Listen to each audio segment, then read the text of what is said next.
When I was young, like a teenager, maybe like 13 or 14, my goal was to meet everyone on the planet.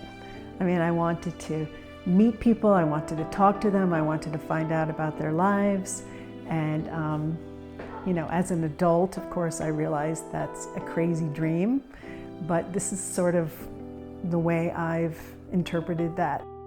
When I started this series, it was just about people that I knew and loved. So there is friends, acquaintances, and then it became more about, you know, the travel and meeting people on the road. My husband and I were traveling throughout Southeast Asia. I would walk down the street, you know, and this old man would be walking towards me, and he'd have his, you know, his eyes down, and he wouldn't be looking, and then he'd look up, I'd meet his eye, and I'd smile, and he would smile. And it was like instant communication. Then I realized that the universal language was the smile. And that's when I decided to do more paintings of people smiling. A piece like this is really important because it shows that we're all one global family. My name's Linda Guenste. I live in Santa Fe, New Mexico.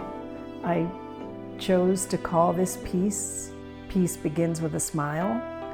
It's a quote, a Mother Teresa quote. And basically, I think when I started doing it, I just wanted to, you know, portray joy and make people happy and have people look at it and smile themselves. So I see it as an interactive piece as well. It's not something you can just sort of walk by and dismiss. I think you really do have to look at individuals and it could take 5 minutes or it could be an hour. But I think I want people to interact with their smiles and just, you know, feel that kind of joy that you get physically and emotionally when you smile or when other people smile. These are all mixed together as far as like doing something 11 years ago and doing something 11 days ago. So they have different meanings. To me, it represents hope and happiness and joy and connection and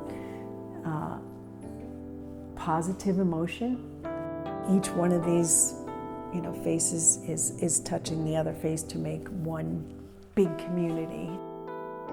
Ideally, I would love to find a permanent home for my project in a public space where people can see it, they can enjoy it, they can move by it, they can relate to it, they can see themselves in the faces, and it can touch them in some deep heart, mind, smiling way.